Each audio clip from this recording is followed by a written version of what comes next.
ada beberapa kaidah yang kita tidak boleh salah, baik itu yang terkait tafsir maupun yang terkait tajwid. Yang terkait tafsir, kula niki sering diutus ngisi teng Yambuk teng pondoke Mbak Arwani. Ada hal yang setiap mufassir itu mesti menulis begini teng Fatihah. Wa yuqaddaru qabla qaulihi ta'ala iyyaka na'budu qulu. Sebelum iyyaka na'budu itu harus ditakdirkan itu ada komponen kata yang dibuang. Geniku kata-kata napa? Qulu, katakanlah. Kenapa demikian? Karena iyyaka na'budu itu kita yakin itu dawuh Allah. Kalau itu dawuh Allah, masa iya Allah ngendikan ke kita iyyaka na'budu. Ya saya ulang lagi logikanya ini. Masa iya Allah ngendikan ke kita iyyaka na'budu, berarti Allah yang nyembah kita. Masa Allah ngendikan ihdinas siratal mustaqim, tunjukkan jalan yang benar. Maka ngendikan Imam Tobari iyyaka na'budu itu dawuhnya Allah yang sudah dikasihkan ke kita. Ya niki mbak-mbak sing khataman nggih di rumah akan itu dawuh Allah yang sudah dikasihkan ke kita. Cara Allah mengasihkan ke kita gimana? Allah bilang ke kita, wahai para hamba-hambaku, katakanlah iyyaka na'budu. Wahai para hambaku, katakan dalam doa kamu ihdinas siratal mustaqim. Karena kalau itu kamu anggap masih kata-kata Allah yang tidak diberikan ke kita, berarti Allah ngendikan ke kita iyyaka na'budu. Kan boten mungkin masa iya Allah nyembah kita. Itu hal-hal yang menjadi lazim untuk ilmu tafsir yang kategorinya cara kula nggih pun fardhu ain, karena memang harus diketahui. Ya kalau baleni malih ya. Jadi ada ayat-ayat Allah yang sudah diberikan ke kita dan itu milik kita. Geniku misalnya napa iyyaka na'budu wa iyyaka nasta'in. Itu adalah kalamullah, kalamnya Allah yang kira-kira begini, Allah bilang ke kita, qulu, kalian semua harus mengatakan iyyaka na'budu wa iyyaka nasta'in. Dan ketika kalian berdoa harus mengatakan ihdinas siratal mustaqim. Nah sebab niku termasuk kelaziman dalam ngaji Quran, selain tadi ilmu tafsir juga tajwid yang mendesak itu wakaf. Ya niki ngapunten sangat teng Gusmo teng ning elok kula tutu poin mawon, karena kula niku pancen pantangan pidato ngisi ngeten pantangan. Siji ge kula yakin Pak Yai pun saged didik santri ini. Dadi mboten perlu murbano kula kan ngisi. Jadi ini cerita sing pokok-pokok yang harus mendesak sebelum tahu diroyahnya kajiannya itu adalah ngerti wakaf.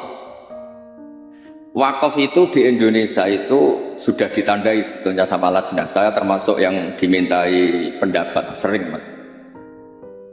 Tapi beberapa tradisi di Indonesia itu kan wakaf niku anut guru. Misalnya di tradisi sanad kita, misalnya di surat Yusuf biasanya diwasolkan inna abana lafi dholalin mubin, ini qutulu Yusuf awitro. Terus kita dikritik sama pihak-pihak Arab Saudi karena tradisi mereka kalau al-waqfu ala ru'usil ayyi, wakaf di awal di akhir ayat itu baik. Tapi kita ngikuti tradisi guru-guru kita yang sudah melatih kita dengan makna. Sehingga kadang-kadang kita ini nggak nyaman, misalnya fawailul lil musallin, maka celaka bagi mereka yang sholat. Itu kalau lil musallin berhenti, semaannya berhenti, atau anaknya rewel berhenti, hanya ditulis oleh malaikat, ini mbak-mbak baca fawailul lil musallin, neraka wel atau kecelakaan bagi mereka yang sholat. Sehingga terus diatur sedemikian rupa di era Mbak Arwani, Mbak Munawir, di era guru-guru kita, ditandai beberapa aturan, ini nggak boleh wakaf, ini harus wasol. Tapi kemudian di era modern itu al-waqfu ala ru'usil ayyi itu dianggap sunnat, diyakini sunnat.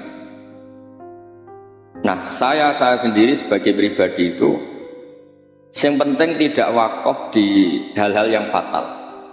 Saya cerita ini ada Gus Idror, menantu di sini dan putra guru saya Mbah Maimun. Mbah Maimun itu pernah ada anak-anak yasinan. Ketika yasinan jenis santri cepet-cepetan, fala yahzunka qauluhum, terus diwasolkan, fala yahzunka qauluhum inna na'lamu ma yusirruna ma yu'linun. Itu keluar marah-marah, duka besar. Karena ketika itu diwasolkan, nggih kula namung ngomong ulumul Quran pribadi matur. Ketika itu diwasolkan, maka inna na'lamu itu jadi makaulul kaulnya orang-orang kafir. Jadi fala yahzun mongko aja sampai nyusahno ka ing sira Muhammad apa kauluhum omongane wong kafir. Rupane omongan inna na'lamu ma yusirruna ma yu'linun kan fatal betul. Muhammad, engkau jangan risau atas komentar orang-orang kafir bahwa saya Allah, kami Allah ini tahu apa yang mereka sembunyikan maupun yang mereka perlihatkan. Maka di situ jelas harus waqaf. Fala yahzunka qauluhum. Muhammad, kamu jangan risau ocehan atau omongan orang-orang kafir yang ngomong kalau kamu itu tidak rasul. Qauluhum bi annaka lasta mursal. Terus qala ta'ala tasliyatan li nabiyhi inna na'lam. Terus kemudian Allah menasihati nabinya, Muhammad kamu tidak usah susah atas komentar orang kafir karena inna na'lamu ma yusirruna wa ma yu'lin. Sebab itu benar-benar fatal ketika kita misalnya yasinan, ya terutama bapak yang sudah khotimat, yang sudah pinter. Kalau masyarakat kan penak, masyarakat itu selalu menang, penak. Baru kayak faham itu kepenak, malaikat sing ngisap ya males. Ngus maca Quran kok disalahno. Mulane kula nek tak kenang saking Mbah Mun niku, aku iri hak wong bodho ku iri. Islame pas-pasan ora tau wedi suul khotimah. Kene wis kiai kaji tahajud witir cek uji suul apa? Khotimah. Jadi wong awam mak penak pokoke Islam supaya mati ya mati, ora tau kepikiran suul apa? Khotimah. Nah, mun kiai kados jenengan repot. Islam khusyuk ibadah cek donga ya wedi suul apa? Khotimah. Mun kula terangno malih. Di level ilmu, di level penelitian itu memang masalah. Fala yahzunka qauluhum. Jadi yang benar itu ya waqaf fala yahzunka qauluhum, kamu jangan susah. Ya, jangan susah, jangan dibikin susah oleh komentar orang-orang kafir bahwa kamu itu lasta mursalah, kamu itu tidak rasul. Terus Allah memulai penjelasan, kamu tenang saja Muhammad, karena aku kata Allah inna na'lamu ma yusirruna wa ma yu'linun. Terus contoh malih misalnya begini, yudkhilu may yasha'u fi rahmatih. Kadang ada yang wakaf wa dzalimin. Itu kan berarti jadinya apa? Allah memasukkan rahmatnya orang-orang yang dikehendaki. Kalau kamu wasol kemudian wa dzalimin dan wakaf di wa dzalimin berarti apa? Dan Allah memasukkan orang-orang zalim di rahmatnya. Nah hal-hal seperti ini kalau suwun mbak-mbak memang meskipun misalnya kita diroyahnya gagal itu jangan sampai secara tilawah yang mutalaqqatan min afwahil masyayikh yang kita punya sanad itu jangan sampai tidak bisa. Karena itu sekali salah itu fatal. Makanya kata Ibnu Jazari wa ba'da tajwidi kalil hurufi la budda min ma'rifatil huruf. Saya berkali-kali kalau ngaji cerita kenapa Imam Asim meriwayati Hafiz itu ada saktah 4. Saktah 4 saja itu dikritik penggemar-penggemar Imam Asim. Sebetulnya bisa ratusan. Ya Alhamdulillah qiraatu Asim meriwayati Hafiz itu saktah hanya berapa? 4. Ini itu teng Kahfi, awal Kahfi, terus teng Yasin, terus wakilaman Rokin sama di surat Tatfif atau Mutafifin kalla balrona. Nah kenapa ada sakta? Kulon sering cerita supaya ini tiang-tiang yang seneng Quran itu hati-hati. Memang harus sakta. Yaitu tadi misalnya orang-orang kafir bangun dari kubur dan dia nggak tahu yang bangunkan siapa karena dia kafir. Kalau kita mukmin kan tahu yang bangunkan itu Allah. Ketika mereka bangun mereka terus tanya, Mam ba'atsana mim marqadina. Mantai sapa iku ba'atan nangekna sapa man nak ing kita mimar qadina saking turu kita. Itu orang kafir mungkirul ba'si yang ingkari ba'at tanya mam ba'atana mimar qadina. Terus Allah menjawab bilisanil malaikah hadza ma wa'adar rahman wa sadaqal. Karena yang awal ini qaulul mustafhim, orang tanya. Kemudian yang kedua itu qaulul mujawib, yang jawab maka harus disakta. Manfaatana mimbar kodina, terus dijawab hadza ma wa'adur rahman wa sadaqal mursalin. Nah bayangkan misalnya bagi orang yang ngerti Quran itu dibaca langsung manfaatana mimbar kodina, semua kacau semua. Sehingga sakta itu secara diroyah, kata kitab kulon gak ada kitab namanya Al-Qira'atul Asyr, karangane orang-orang yang sangat-sangat menekuni Quran. Kata beliau sakta, wakaf, taktek, apapun namanya yang harus dipenggal itu memang harus dipenggal, kalau ndak itu bahaya. Ya misalnya yang terkenal dia tentang kahfi. Allah itu mensifati kitabnya apa? Alhamdulillah alladzi anzala ala abdil kitab walam yaj'al lahu iwaja. Di walam yaj'alan orang gawe sapa Allah taala lahu ing kitab Quran. Ora digawe iwajan ing bengkok. Kalau kamu baca langsung qayyiman lan ora digawe ingkang jejeg. Berarti Quran itu ya ora bengkok, ya ora. Itu fatal betul. Tapi kalau jadi sakta, disaktakan itu terus normal. Walam yaj'alan orang gawe sapa Allah lahu ing Quran to maring Quran ora digawe iwajan ing bengkok. Sakta ora bengkok itu apa? Qayyiman, tegese jejeg. Terus kata ulama-ulama dalam dialog seluruh dunia, tidak hanya di Arab, di seluruh dunia, karena lughat itu rasanya sama, dzauqiyatul lughat itu sama, seluruh dunia sama. Saya misalnya bilang ke santri saya, "Cong jangan belikan sate, pecel, rawon." Pasti semuanya ini manhiyat. "Cong saya jangan belikan sate, pecel, rawon." Ini semuanya apa? Manhiyat, nggak boleh. Tapi kalau kata-kata saya, "Cong jangan belikan sate, mandek, rawon." Berarti jangan belikan sate, tapi belikan rawon. Jadi berkahnya sakta itu tidak ada tasallutul amil. Amil yang depan itu tidak amal pada amil yang berikutnya. Jadi hanya walam yaj'al lahu iwaja. Ya iwaja saja yang jadi maf'ul bihnya yaj'al, bukan qayyiman. Nah hal seperti ini ulama itu sangat tahu, bukan sekedar tahu, sangat tahu. Sehingga terus ijtihadnya Imam Asim itu harus disakta. Nah orang-orang perawi tajwid itu memang kadang-kadang hanya talaki itu pokoknya anut guru. Sebetulnya juga harus dijelaskan sakta, wakaf, takta itu fungsinya sama, yaitu kata-kata di depan yang harus terputus. Terus yang terakhir kalau contoh wakaf itu yang ini paling fatal, lebih fatal lagi karena bisa menyinggung banyak malaikat. Wa kadzalika haqqat kalimatu rabbika 'alal ladzina kafaru annahum ashabun nar. Allah sudah menitahkan secara pasti bahwa orang-orang kafir itu pasti ashabun nar, pasti penghuni neraka. Misalnya Anda wasol, itu bisa berurusan dengan malaikat hamalatul arsy. Kalau Anda wasol berarti kan gini. Wa kadzalika haqqat kalimatu rabbika 'alal ladzina kafaru annahum ashabun naril ladzina yahmiluna al-arsy wa man hawlahu yusabbihuna bihamdi rabbihim. Itu kan fatal betul.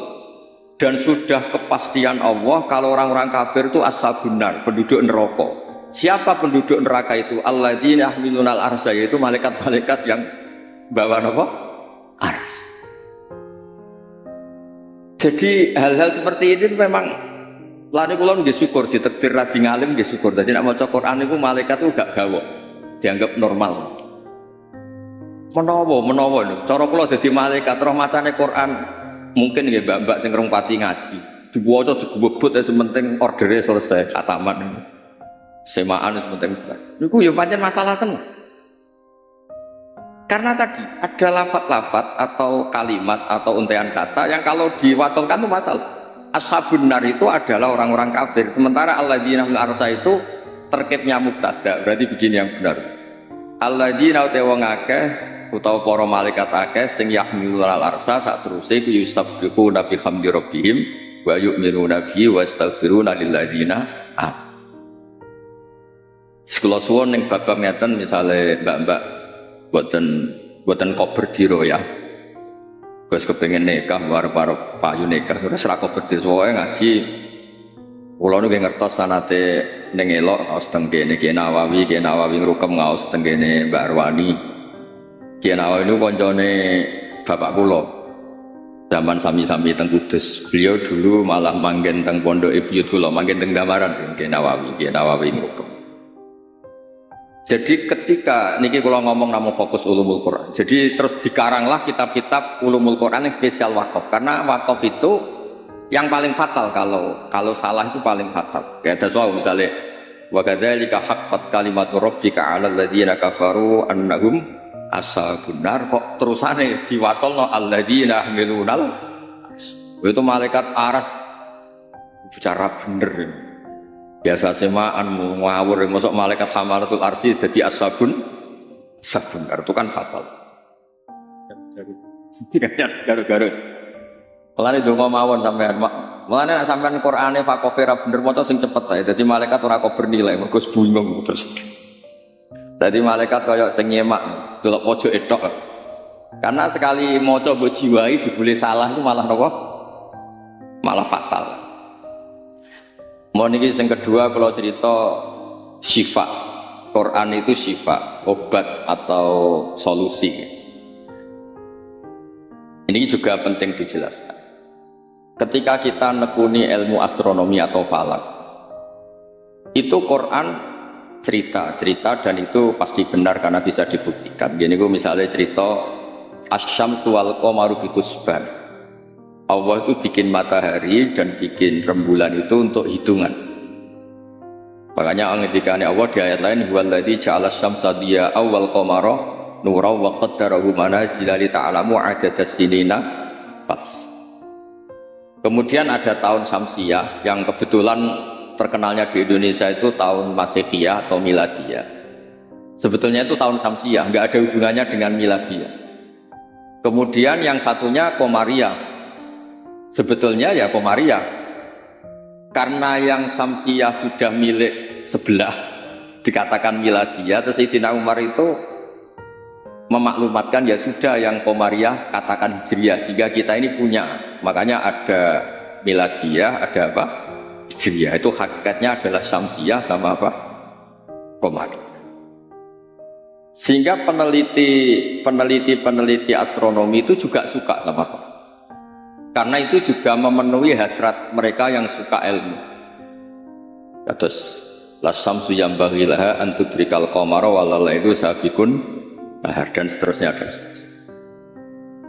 Kemudian ada orang itu juga suka sosiologi, suka ilmu sosial.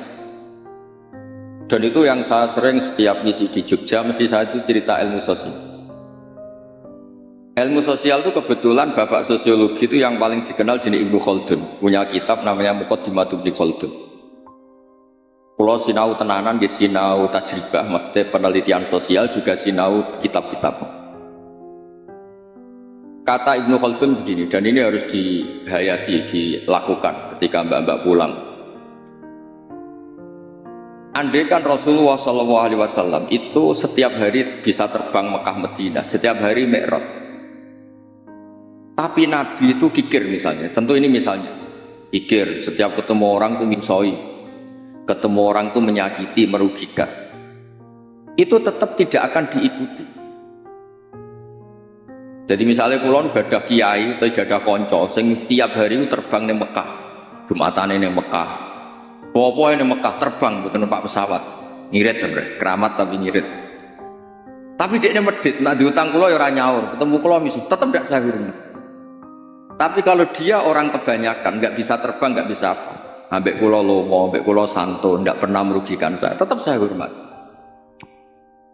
Sehingga para pakar-pakar di seluruh dunia itu menghormati betul sisi sosiologi Quran. Gini kok Allah ngendikan tentang kekasih, Fabima rahmatim minallahi lintalahum walau kunta faddan ghalidal qalbi lan faddu min hawlik. Muhammad, kamu dicintai orang banyak itu karena layyinal janib. Kamu itu santun, kamu itu menarik, kamu itu simpatik.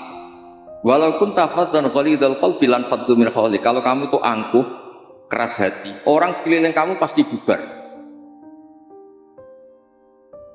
Misalnya kula niku wonten Zahid, bedino iso terbang ning Mekah. Bariku kok nyolong pitik kula, tetep tak ora tak arani maling, ora tak arani wong keramat, tapi tak arani maling. Wong iso terbang Mekah tapi wong nyolong pitik tetep arani maling, mboten tak arani tiyang napa. Tapi ra iso terbang ning Mekah. Tapi nggak kayak sampean alpat, tetap kayak mengatur wong apik. Nah sehingga ini ngendikan ulama, bukan ngendikan kula. Sehingga mukjizatnya Nabi Muhammad SAW itu ya peradaban itu. Bu istuli utamima makarimal akhlak, peradaban. Yaitu mukjizat Nabi terbesar ya peradaban itu. Sehingga kenangannya orang-orang kafir masuk Islam mesti tanya, kenapa kamu Islam?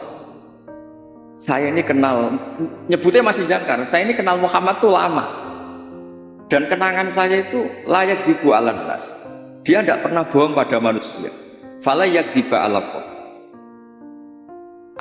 Makanya Islamnya orang Islam dulu itu unik. Yang Islam itu teman dekat semua. Bojone sampean, mbak-mbak iso ben ati bojo, orang-orang nganti sing lanang. Kok nak melarat mangkel mergo kere, nak sugih kepen wayah ruwet, pokoke wong lanang ruwet. Tapi Nabi itu yang pertama iman Sayyidah Khadijah. Niki tantangan para jarang bojo ngimani sing lanang itu jarang. Sing pertama iman tiang lanang itu Abu Bakar, koncone dagang dijak malor ngidul dene Abu Bakar. Zaid niku bin Harisah. Anake ketua suku. Ilang teng Mekah ditemuk tiang terus dadi budake Khadijah terus dikekno Kanjeng Nabi. Wae Zaid itu budak. Niku bareng derekno Nabi tahunan, wong kok apike ngene. Niku dijaluk bapake merdeka meneh, mboten purun. Sampai diceluk Zaid bin Muhammad. Intinya ngeten, Islam itu apa? Dawuh pangeran, amlam ya'rifu rasulahum fahum lahu munkirun. Muhammad ini figur yang saya lepas dan Anda bisa ngecek bapaknya siapa, keluarganya siapa, perilaku sosialnya kayak apa, punya reputasi bohong apa enggak, punya. Makanya ketika Nabi pertama dakwah, lau akhbartukum, ara'aitum lau akhbartukum. Saya kalau cerita ke kamu bahwa sekarang di balik gunung itu ada pasukan yang mau menyerang kita. Akuntum musaddiqi, ya apa kamu percaya sama saya? Semua sama itu jawab, majarrabna alika kadiban. Muhammad selama ini saya tidak pernah kami itu bohong. Sehingga ketika Nabi memaklumatkan diri jadi Nabi, yang pertama-tama beriman ya Sayyidah Khadijah, Abu Bakar. Karena ya alasannya selama ini kenangan saya itu gak pernah dibohongi Muhammad. Kalau dia tidak bohong sama manusia, maka tidak akan bohong sama Allah Subhanahu wa Ta'ala. Sehingga mukjizatnya Hadaddin itu ya peradaban itu. Ya saya ulang, mukjizatnya Hadaddin ya peradaban. Sehingga agama ini dibawa mulai Rasulullah sampai Wali Songo sampai sekarang. Kiai yang diikuti orang banyak ya yang peradabannya baik. Baik itu bisa manfaat atau paling tidak merugikan orang lain. Coba kalau saya misalnya jadi kiai terus dapat mukjizat tongkatnya Nabi Musa, itu untuk apa tuh? Bingung kan? Tak sebelah ono segoro nak ramandi yo isin. Terus nak mandi yo dikomplain pas iku kapal-kapal tongkang. Terus rusak kabeh kan, ono kapal feri, kapal tongkang, kapal pesiar gara-gara kula latihan jaduk malah tenggelam kabeh kok ono nabi kon ganti rugi kan malah repot. Lah nek ora mandi jarene ora mandi. Tapi hadal Quran kata semua ulama bukan satu, semua kok. Mukjizatu Rasulullah SAW paling top di Quran. Apa itu? Jadi itu peradaban. Kalau sering cerita tentang santri-santri. Kamu punya teman Zaid, ketika berteman dengan kamu Zaid ini miskin, kamu kasih uang, kamu santuni, kamu sayangi. Itu ketika dia jadi menteri atau pejabat di Jakarta, kamu ketemu itu pede. Karena apa? Hubungan kamu itu yunfikun. Al-yadul ulya khairum al-yadis sufla. Makanya pertama Quran itu cerita orang baik itu siapa? Wa mimma razaqnahum yunfikun. Jadi orang medit itu memang kalau tenang. Saya hidup di Jogja lama, sering teng Jakarta. Saya tuh merasa dilindungi itu ya oleh konsep sosial Quran. Kalau ketemu orang itu gimana? Alladzina yunfikuna fis-sarra wa usahakan kalau ketemu orang lain itu berkontribusi. Ketika kecewa wal kadhiminal ghaidha, ketika kecewa itu ya tidak usah meledak-ledak terus miso-miso maksudno nak ramandi yo isin, nak mandi ngrugekno wong Islam. Jadi kemungkinan dua-duanya itu buruk. Ya nak ramandi isin, nak mandi ngrugekno wong Islam. Terus wal afina anin nas, ketika kecewa itu mudah memaafkan. Semua orang yang diterima banyak orang itu pasti ya itu dia dermawan, paling tidak merugikan orang lain. Ketika kecewa wal kadhiminal ghaidha bisa mengendalikan emosi, wal afina an. Sebab itu saran kula terakhir teng Mbak kula boten kepengen ngaji sing aneh-aneh ini sing otoritatif. Sayyidina Ali itu kalau ngandani orang masalah sosial itu gampang. Kata beliau, ahsin man syi'ta takun amiro. Kamu baik saja sama seseorang, pasti kamu jadi pemimpinnya. Kita misalnya pergi, misalnya pakai Innova, Innova itu milik kita, sing melok numpang ya tetep mbok warungno, kamu baik, takun amiro, pasti kamu pemimpinnya, karena kamu al-muhsin yang baik. Terus wahtas ilaman syi'ta takun asiro. Silakan aja jadi orang murahan. Ketemu menteri ingin dikasih uang, ketemu kiai ingin dikasih uang, ketemu teman kepengen dikasih. Takun asiro, pasti kamu jadi pecundang. Terus wastaghni amman syi'ta takun nadhiro. Kamu jangan pernah butuh sama orang lain, maka kamu akan setara.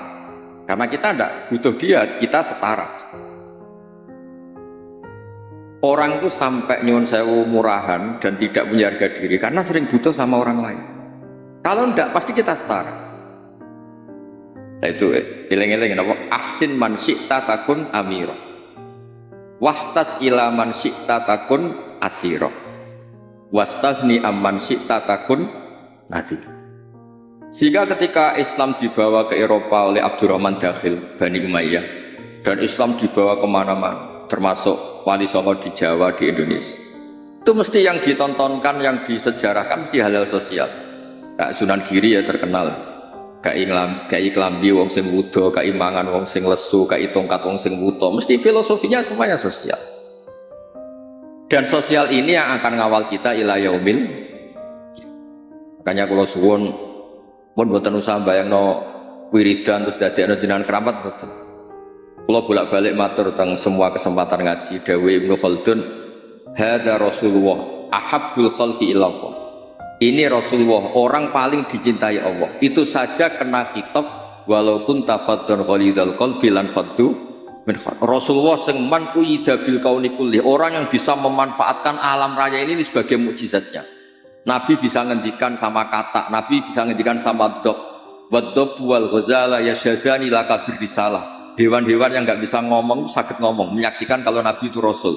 Batu bebatuan di Mekah salam sama Nabi, kalau engkau ini ya Rasulullah. Itu pun kalau Nabi salah secara sosial, misalnya Nabi kok seneng misoh, seneng merugikan orang lain, itu tetap lan faddu min khaliq, orang akan bubar. Makanya jika Ibnu Khaldun, hadza Rasulullah ahabbul khalqi ilallah.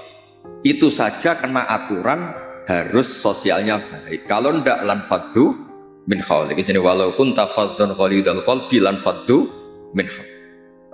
Padahal Nabi ini kata Ibnu Khaldun, man lau sya'a uyida bil kauni kulli, orang yang kalau Allah menghendaki bisa memanfaatkan seluruh alam raya ini sebagai kekuatan mukjizat. Itu saja harus ngikuti tatanan apa? Sosial. Ini tidak boleh napa fadzun ghalidul qalb. Sekali itu terjadi lan faddu min pakai lam taukid. Jadi kalau dimaknani model makna kiai-kiai kuno, walau kunta diparil itu berarti gak terjadi. Lau itu imtinaiyah, jadi itu gak terjadi. Walau kunta diparil, diandekan ono sapa sira Muhammad itu fadhon wong sing angkuh atau sing sombong, sing atos atine walidul qalbi lan fadhu yaktine mesti bubar. La itu mesti bubar sapa ngakeh min khaulik saking sekeliling kamu. Ya dados kula suwun niki ya kudune terakhir jen kula niku gini niku Gusmo ning elok wae amun ngundang malih niki wonten Gusidra kula niku tiyang sing kathah sinau. Nganti sakniki kula niku tesih sinau, mboten kok krana kepen pinter nggih mboten. Kula niku sinau seneng. Senenge nggih pokoke seneng. Kula niku nak termasuk kiai sing mboten nampa tamu niku mboten krana sombong, kula nggih mertamu kula nggih pendak ngaji. Kula nak ngaji ramah, tapi nak mboten krana menapa niki mboten membela diri mboten. Karena kula niku kepengin mawon. Konstruksi tafsir di Indonesia niku ya ngikuti ulama-ulama dulu. Caranya gimana? Ya kita baca. Kalau kita tidak baca itu ya akhirnya Islam menurut saya. Bukan lucu, Islam kok menurut saya. Nabi ora, kiai ora, wali ora, Islam menurut saya gini. Islam mbahmu kok menurut saya itu kan aneh. Tapi jadi kalau orang itu kalau nggak baca itu pasti akhirnya menurut saya. Tapi kalau baca dia terbentuk oleh yang dibaca. Ya misalnya wong apik medhit wae ya isen Qur'ane wa mimma razaqnahum yunfikun. Wong apik ku sapa? yang kalau punya rezeki itu yunfikun, melakukan infak. Sebelumnya sak uripe mulai cilik nganti mati pun uripe yunfakun. Mau dikasih tok, itu kan ora mutu, urip boten kan boten mutu. Begitu juga di misalnya kul wa ahad, kul itu katakan itu ada iklan. Jika ketika kamu tauhid itu pribadi atau sendiri, berarti tidak bentuk orang lain menjadi ahli tauhid. Karena kul itu katakanlah itu ada maklumat yang dimengertikan orang lain. Kalau sering cerita tentang santri-santri, nganti anak Islam itu bapaknya marai syahadat, gurune marang, ada interaksi sosial, yaitu anak mulai cilik diwarai apa? Dimulai apa? Kul, katakan untuk diri kamu, untuk orang lain, untuk anak didik kamu. Berkahnya dikatakan, yang diajari menjadi menjadi tahu, terus Islam keberlangsungannya sampai ila yaumil. Nah misalnya terus kiai gendam atau mulang sementing gak ngelarani wong takok iso meneng kan yo ruwet. Diroyahnya gimana? Diroyah itu kajian. Ana wong takok alamat. Pudi pondok Darul Quran menengah. Pudi langitan menengah. Bukan mangkel. Mulane dawuh ulama-ulama itu, hadza syaitonun akhras. Iku ora wong meneng asukut asalam mboten iku setan sing bisu. Karena sebagian kebenaran memang harus kul apa? Kul katakanlah, kulu katakan. Lah kula ngertinya tinggi baru kayak moco. Kenapa harus ada kul? Andaikan Nabi itu tidak mengatakan kebenaran, ya kita tidak tahu kebenaran itu apa. Ya setidaknya kebenaran itu dimaklumatkan, disosialisasikan sehingga kebenaran menjadi nilai disebut kul huwallahu. Jadi ini mukjizat-mukjizat yang akan menambah kita ila yaumil. Ya ngoten mawon nggih mugi-mugi manfaat.